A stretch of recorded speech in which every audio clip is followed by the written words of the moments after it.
What's up, YouTube? Today, we're looking at a Witchdoctor Zero piece. It's actually a second, and it's in cowhide, and the name is The Rod.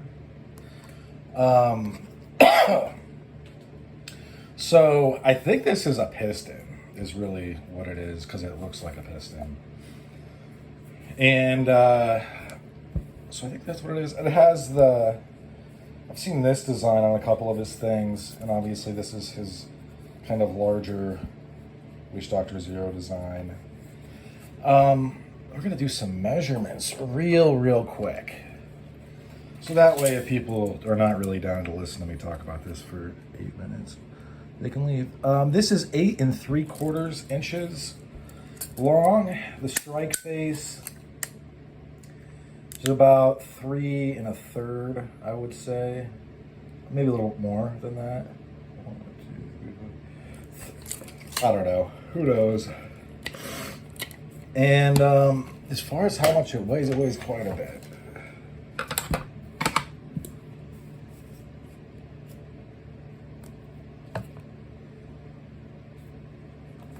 So it's about 1.5 ounces, I would say.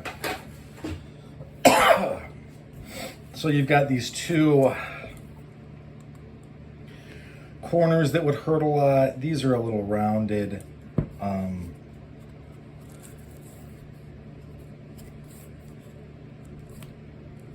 it looks like it's black that's been turned silver. I'm assuming this this is off center, and then we've got tooling marks pretty deep up here. I don't know if this is going to turn into a regular part of his line. I'm stoked to have this, to be honest. It's got a giant head, big ass warhead, heavy as shit. The spring in it is ridiculously, I mean, it's just solid. It's like a hammer.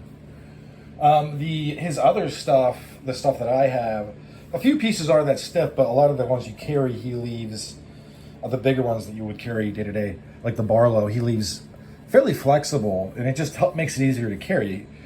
This will be a little bit harder to carry.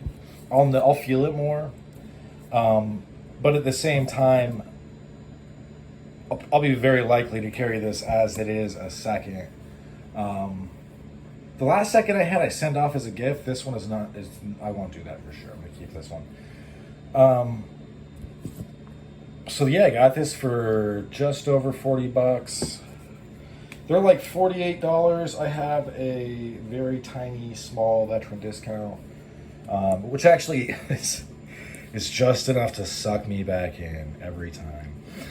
No, not really. But he does have some pretty awesome stuff up for very serious collectors. If you watch his page, I would listen. I'm probably speaking to some people who collect slip joints and collect this stuff. I check his site along with the GEC pages I checked. So I'm checking his page multiple times a day, to be real with you guys. But he's got some really cool stuff up. Some of it's expensive, but if you are collecting this stuff seriously, but I guess I have a bunch of pieces that are Saps and Blackjacks, but I mean, it's just that, like, a lot of my liquid capital goes to knives, and sometimes I can't get this super duper cool thing from him because it's like $200 some, and I've already maxed out with knives.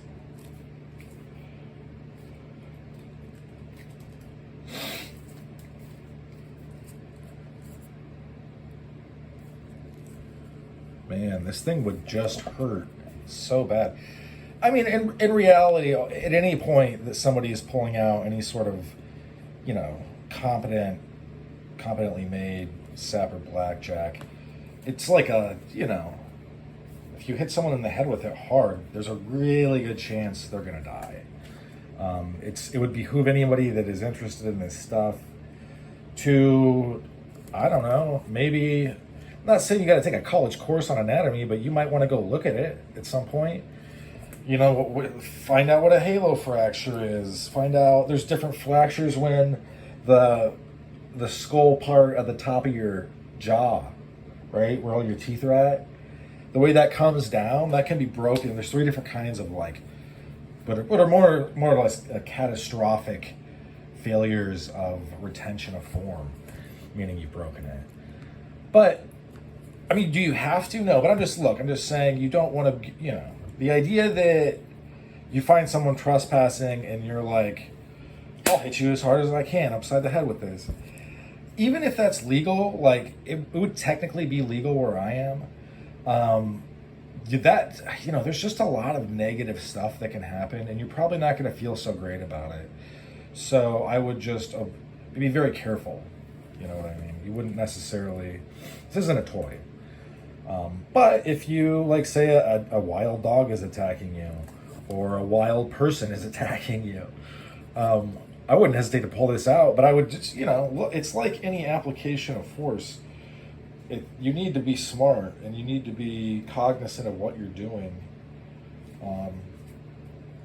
You should never accidentally shoot a family member in your house because you should always do proper target acquisition and know who and what you're shooting at, whether that who is, you know, somebody with a mask on or not. So if it's a bad guy, you know, it doesn't matter who. But yeah, this thing is gnarly. I really, really like it. Can't believe I got it for so cheap.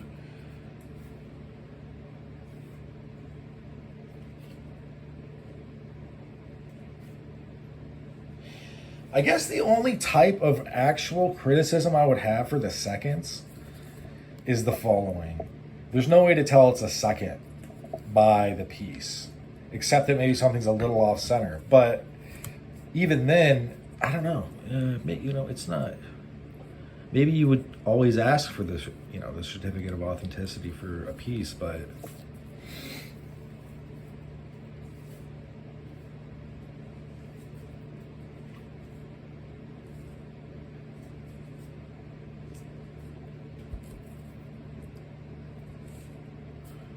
super neat stuff.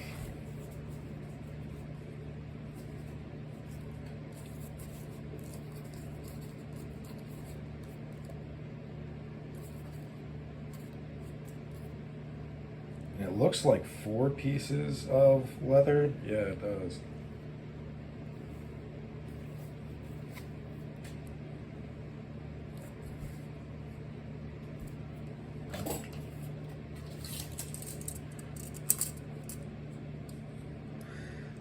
The warhead itself, the strike face, if you don't count any of the leather, is like 3 inches by 3 inches in a circle. All right, boys and gals, ladies and germs, that's about all she wrote for this one. Thanks for sticking with me to the end. I hope you have a good rest of your day. Bye now. Peace.